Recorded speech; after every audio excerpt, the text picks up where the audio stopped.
Olá pessoal, sou o Rodrigo Naimaer dos Santos e aqui estamos no Jornadas Literárias falando agora nesse episódio sobre o fundamento da linguagem na literatura, certo? Às vezes a gente encontra uma série de pessoas que às vezes têm um interesse em se aprofundarem em estudos superiores, a gente poderia chamar assim, né? Especialmente se pensarmos na filosofia, na teologia, ou ainda outros estudos bastante relevantes dentro do campo da linguagem acerca do mundo real, né? A gente vai falar de outras coisas derivadas também, a questão da história, assim por diante, tá? E aí algumas pessoas às vezes acham, e eu acho muito engraçado isso, não é que eu acho engraçado em termos de desprezo nem nada, porque isso também durante. Ainda é o meu caso, na minha opinião, porque se a gente vai olhar o que precisava ler, aí sempre estamos aquém.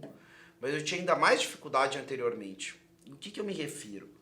Às vezes nós temos pessoas que estão num alto nível de especialização dentro do mundo acadêmico, às vezes chegando ao mestrado e a um doutorado, ou até um pós-doutorado, com um nível de leitura literária muito aquém daquele que está presente em relação ao seu nível de leituras acadêmicas específicas dos seus cursos superiores e assim por diante. E por que isso é algo muito curioso? Né? A maioria dos estudos, pelo menos dentro do campo das humanidades, certo? Eles dependem muito do uso da linguagem, certo? Da linguagem para expressar então o conhecimento ao qual buscaram. E a linguagem se vale de uma série de elementos, não só das palavras, dos seus significados, mas também de imagens mentais, exemplos, analogias, certo? Para entender o que é uma analogia é dizer aquilo. Ah, tal coisa é semelhante a outra, né? Não, isso aqui eu nunca vi. Aí você diz, não, isso aqui é parecido com uma chave, com uma chaleira e tudo mais. A pessoa não conhece o objeto, mas já viu uma chave, já viu uma chaleira e assim por diante. Então, o que a literatura e a leitura nos dão ao longo e do própria apreensão da linguagem? E por que é tão sério eu estar pretendendo estudar com especialização algum tipo de matéria acadêmica ou mesmo de estudo superior, mesmo que seja como autodidata, no campo da filosofia ou da teologia ou algo do tipo, sem ter um arcabouço literário? Se nós vamos olhar ao longo da história das línguas ditas vernáculas, as línguas modernas, e mesmo ao longo do uso, mesmo das línguas clássicas, elas se consolidam em grande parte quando nelas, a partir delas, se coloca por escrito as grandes narrativas literárias do tempo em que essas línguas surgem. Ou seja, se eu estou com dúvida, o que surge primeiro, geralmente nas línguas, pelo menos nas línguas modernas, com certeza.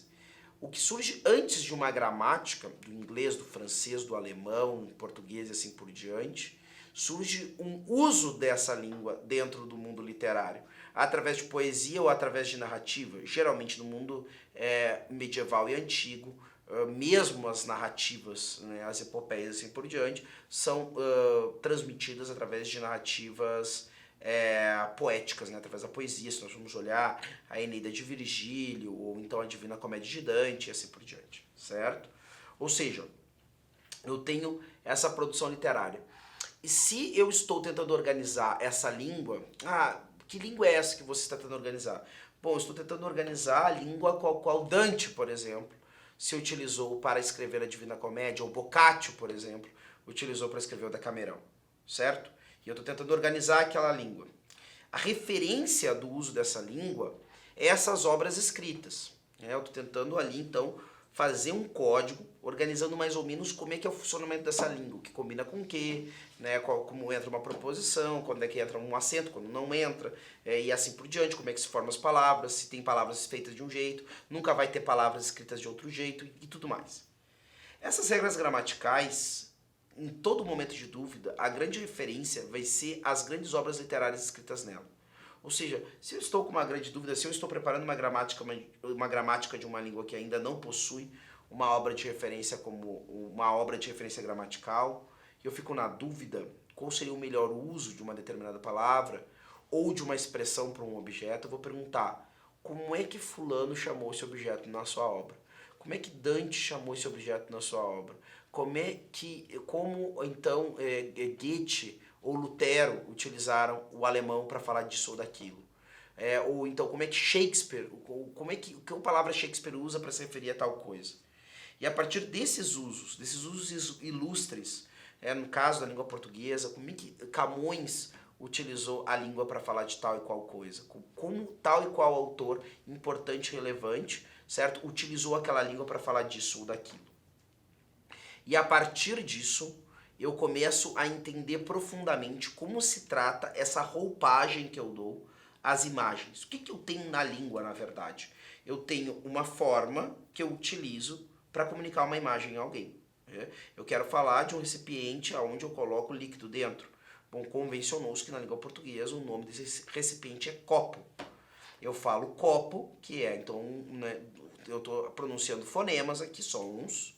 E para você, o que aparece não é uma notação desses sons, os decibéis que esses sons, né, veio a alcançar, coisa do tipo. Não, eu falo copo e você imagina o copo. Talvez um copo diferente do que eu estou imaginando, mas essencialmente é um recipiente onde eu posso colocar um líquido dentro para tomar, certo? Então, ou seja, a palavra transmite uma ideia, certo? E aí então eu estou diante disso. Como em cada língua, de maneira mais excelente, de maneira mais bela, de maneira mais adequada, eu transmito as ideias às pessoas que falam uma determinada língua ou idioma, certo? Ou seja, conhecer bem uma língua é um dado que me ajuda não só para resolver questões como que aparecem em provas de gramática, ou para ter um linguajar que seja adequado para o meio social, para não ser considerado um idiota em relação à fala e assim por diante. Mas é que, na verdade, aprender bem uma determinada língua me ajuda a pensar bem. E pensar bem, se eu sou uma pessoa boa, né, e a bondade não tem a ver só com a inteligência, aliás, a bondade não tem a ver com a inteligência, tem a ver com a vontade. Ou seja, se eu tenho uma inteligência clara numa vontade boa, então eu alcanço numa vida feliz. E eu alcanço sucesso nos meus estudos, certo? Agora, quem pensa, quem lê mal, quem imagina mal as coisas, via de regra, também vive mal. Agora, onde eu aprendo a pensar, a realizar imagens na minha cabeça, que me dê então um arcabouço para que eu possa depois rumar para estudos superiores, certo? Não existe outro lugar para ganhar essa experiência que não seja na literatura, não há o que fazer, certo? Ou seja, se você não se tornou uma pessoa de leituras, a sua formação gramatical é uma formação deficitária. Não tem o que fazer, porque existe um aspecto, existe uma parte da apreensão da linguagem que só se dá através da prática literária. E sem essa apreensão da linguagem, será que eu compreendo de maneira verdadeira aquelas coisas que são apresentadas, ditas ou explicadas nas matérias de estudos superiores ou estudos acadêmicos que eu tenho? Então, dessa maneira, se você não faz esse apanhado, essa leitura profunda, será que você consegue entender as imagens que são apresentadas para você nos livros de filosofia que você está lendo? Será que você consegue entender as imagens que são apresentadas para você nos livros de teologia que você está lendo? Será que você consegue entender bem as imagens que são apresentadas para você no seu curso de sociologia, no seu curso de história, no seu curso de letras? Será que você está entendendo direito o que as pessoas estão falando? Porque você talvez não tenha passado ainda pela experiência completa do uso da língua. E o que a língua visa? Manifestar para o outro da maneira mais excelente possível uma ideia. Esse esforço de manifestar uma ideia que abarque a vida do ser humano toda acontece de maneira plena ou de maneira mais próxima dentro da literatura. Porque a literatura tenta contar, via de regra, a história acerca da vida de um ser humano. E a vida do ser humano abarca todos os campos da experiência. Aí talvez alguns que estejam vendo esse vídeo dizem assim, não, mas eu estou lendo bastante literatura de filosofia, eu estou lendo bastante literatura de teologia, estou lendo a Suma Teológica de Santo Tomás, talvez até mesmo em latim, eu estou lendo tal livro de filosofia até mesmo em grego, o que é algo absolutamente louvável, certo? Agora, não é desse tipo de experiência de leitura que a gente está falando. É justamente para que você tenha o maior número de imagens possíveis e de compreensões possíveis de circunstâncias humanas que são apresentadas através dessa imagem, para poder estudar então essas coisas bem, que a gente está falando da necessidade da literatura. Ou seja, ler teologia, ler filosofia, ler, inclusive, história, muitas vezes, ou outras disciplinas mais ou menos subalternas, vamos chamar assim, acidentais, né, em relação à filosofia, certo? Isso já é uma experiência além. Primeiro você tem, né, a formação na linguagem. Ou seja, qual é um instrumento? Aqui nós vamos ter que falar de uma coisa que hoje em dia muitas das pessoas esqueceram. Eu acho muito interessante, porque isso aconteceu também na minha vida, acho que aconteceu em todo mundo. Tu começa a ter um interesse acadêmico, filosófico. Aí tu sabe que tu tem lacunas muito sérias no campo do português, no campo da compreensão de certas ideias, né, no campo de certas coisas que são fundamentais para a questão do conhecimento e da próprio processo de educação. Mas você já arruma, né, para um grande filósofo que você tem curiosidade, porque eu já vou falar muitas vezes. Aí você ruma, né, para um grande teórico, uma determinada disciplina que lhe interessa, porque você tem curiosidade, porque eu vou falar muitas vezes. Ou seja, é aquela coisa do menino que ainda não aprendeu nem a ter habilidade com a espada de madeira e já quer envergar uma espada de aço, né, para pegar com as duas mãos e tudo mais. Ou seja, eu não consigo ter nem o primeiro estágio do treinamento, certo? E eu já quero partir para os grandes desafios. Né? E esse é o campo também que não tem isso. Por isso que a gente vai ver que o empobrecimento dessa capacidade, né, de uma cultura literária universal dentro da sociedade vai redundar no quê? Em uma diversidade de intelectuais que muitas vezes tiram as conclusões mais absurdas, né, das suas reflexões filosóficas, porque não foram ensinados a pensar conforme a estrutura do real. Porque isso as grandes obras de literatura, via de regra, fornecem através de um sentimento que é amante da realidade. Ou seja, geralmente as obras são consideradas grandes e transmitidas de geração em geração porque elas contêm um elemento de verdade que transcende a própria cultura ou o acidente temporal da pessoa, certo? E isso aí vai ajudando a moldar a maneira de pensar de alguém, para que a pessoa pense de maneira bela, lógica e correta, tá? Aí a gente vai pegar o que? O primeiro campo da formação do caminho intelectual, que abarca essas três disciplinas, né? Gramática, lógica e retórica.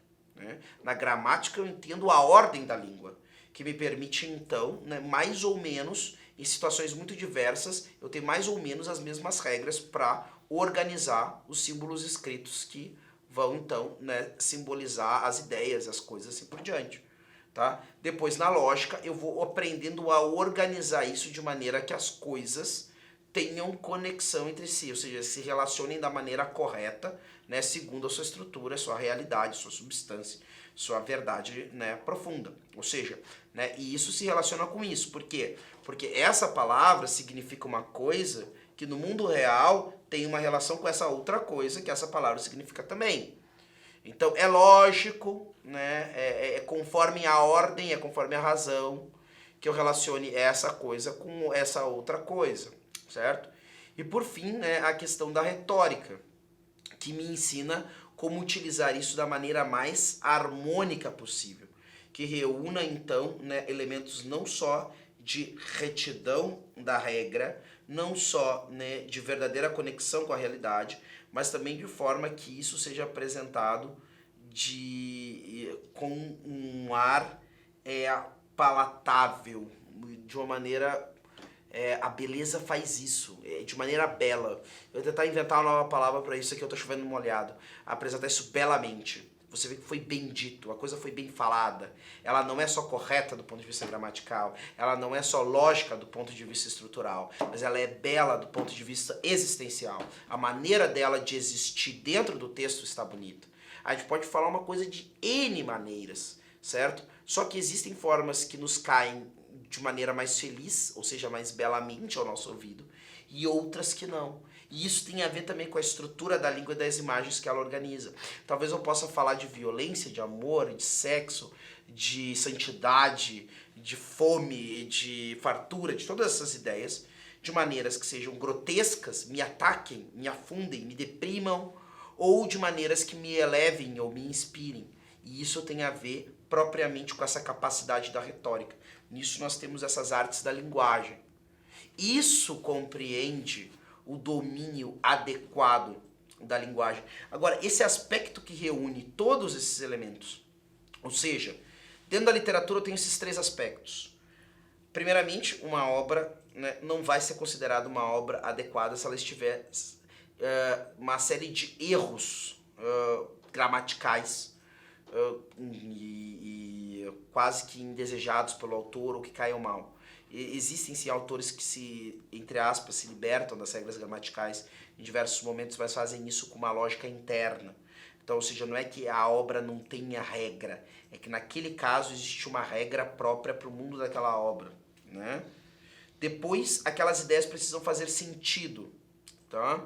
Ou seja, é aquilo que nós falamos. Você pode estar assistindo um filme, se tiver um elemento lá numa parte da narrativa que não faça sentido com a posterior, fica um mal-estar.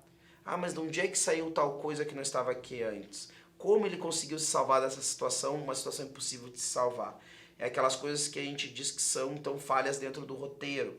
Então as coisas precisam ter uma lógica de continuidade dos acontecimentos. E por fim, aquilo tem que se revestir de elementos, né, que envolvam a minha imaginação de tal forma que eu possa fazer aquilo que muitos críticos chamam, que é já uma expressão consagrada na crítica literária, que é a suspensão da incredulidade. Ou seja, aquilo foi contado de uma maneira, né, bonita, ou seja, de uma maneira convincente, de uma maneira que envolveu meus afetos, de uma maneira lógica, ou seja, sem ser previsível, tudo que aconteceu faz sentido, né? Esse é um resultado que faz sentido que a história tenha. E aconteceu de maneira que a língua foi usada de uma forma que ela comunicou, certo? Via de regra, respeitando as regras gramaticais, mas quando nós respeitamos as regras gramaticais gerais, nós percebemos que existe também uma lógica, uma ordem, né, para quebrar determinadas regras gramaticais dentro de uma obra, certo? Simplesmente usar linguajar fulo ou vulgar, por ser fulo ou vulgar, não vai empregar uma obra nada de original, né? Simplesmente uma obra mal escrita, certo? Agora, esses três pontos, tudo isso que de alguma forma aparece que nos estudos da linguagem, estudos tão necessários para que eu possa entender as matérias superiores, ou mesmo as matérias que vêm logo em seguida, como o quadrivium, que depois, né, esse último estágio de formação, antes de eu prosseguir para os estudos propriamente superiores, certo? Essas três coisas tão fundamentais para que eu entenda bem o que escuto, imagine bem o que tenho escutado, certo? E também saiba reproduzir isso de maneira bela, compreensiva e convincente.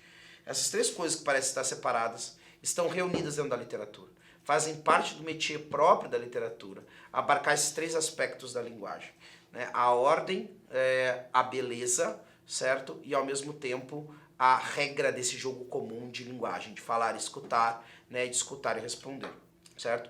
Então não tem como haver esperança de